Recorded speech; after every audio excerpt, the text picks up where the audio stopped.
Welcome, Caleb's Basketball Pod. Yes, after a long hiatus, I want to say we're back. Just short little reason for that hiatus.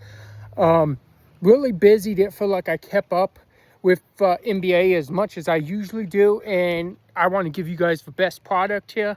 So I wasn't going to put out an episode just to talk about something I didn't feel like I was keeping up with at the best of my ability. So here we are. We're back. A lot more time to watch the NBA Finals, and it's fitting.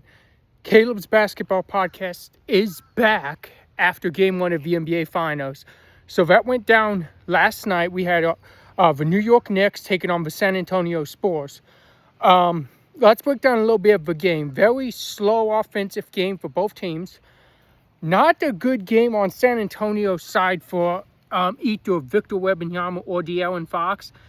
On the New York side, I want to give props to Karl-Anthony Towns. 0 of 2 3-point range, but still an 18-12 game. He walked in the paint in his defense on Wemby. Very effective, very physical, and very efficient for the New York Knicks. We heard him talk about, when he was mic'd up on ABC, of course, that they have to keep attacking defensively.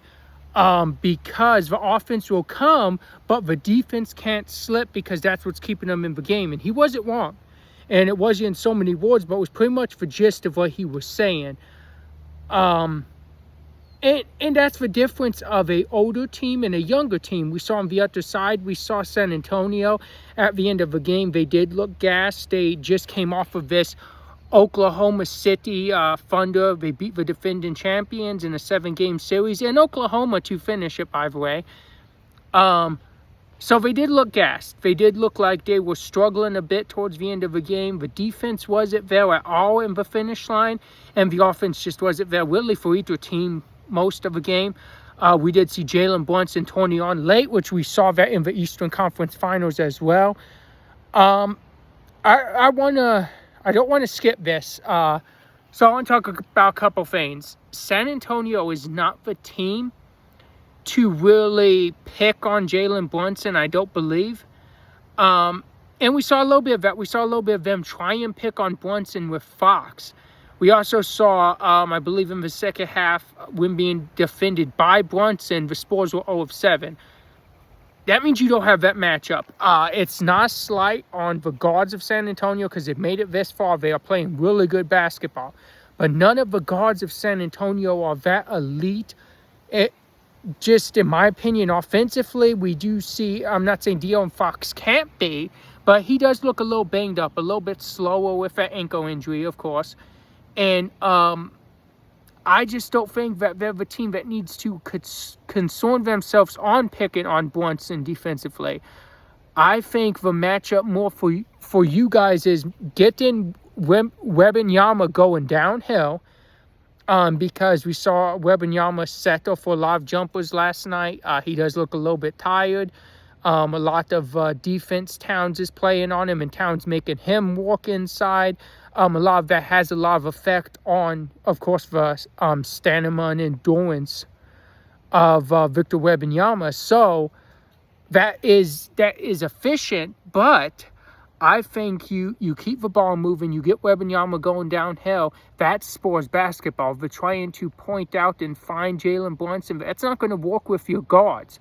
And then I believe if you were to switch and try to do the old school, like LeBron James, Cleveland against the Golden State Warriors fame, where LeBron would have J.R. Smith, of course, set that screen because Steph Curry was put on the catch-and-shoot guy. So you have J.R. Smith set that screen. You switch Steph Curry on LeBron. Now it's a mismatch.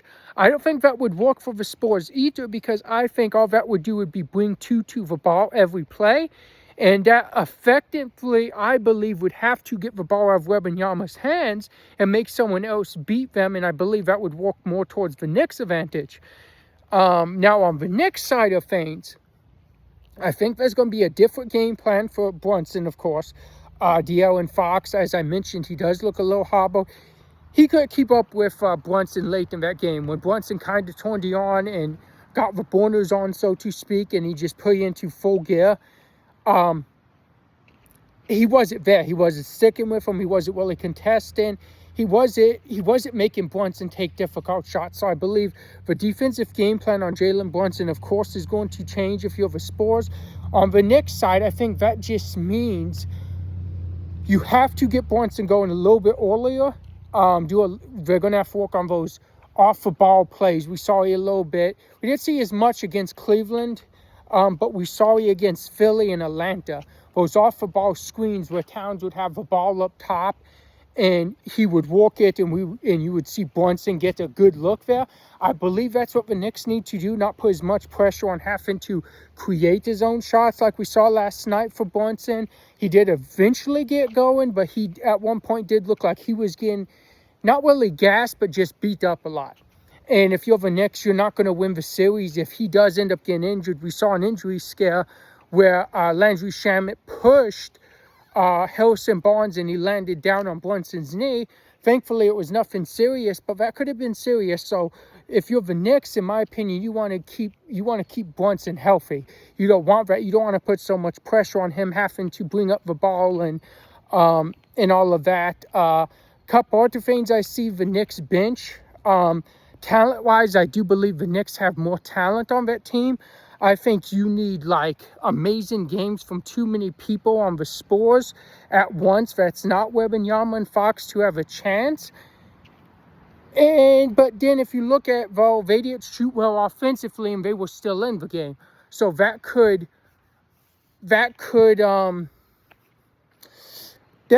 come into play for them, because you have to have confidence knowing you didn't play your best offensive game and you were in it until the end, but you have to make something happen in game 2. If you're the Spurs, if you lose game 2, the series is probably over in 5, maybe 4. So the next game, the Spurs have to come out aggressive. You have to play your style of game. Forget this attack Brunson thing. If you're the Knicks, do what you've done all postseason. We've seen it. We've seen you against Cleveland. We've seen you against Philly. Like when you have these guys down, they're putting their foot on their throat and they're just choking them out. They're finishing it. If you're the Knicks, I believe that's exactly what you have to do in game 2. Right now, your foot's getting closer to their throat. Put your foot on there. Don't let them breathe and finish it. If you're the Knicks, go full tilt. You've done it this whole time. We've seen them turning up to a different level after they get that game 1 victory. I expect to see that the next game. I think the next game has to be a statement game from San Antonio that shows we don't care how much you try and put your foot on our throats. We're not letting you. And we're coming back strong and we're taking one. And then to build even more confidence in that, they need game 3 in New York. So it's going to be an interesting series, and it's far from over. My predictions before this series started, and it's staying the same right now, is Knicks in 6.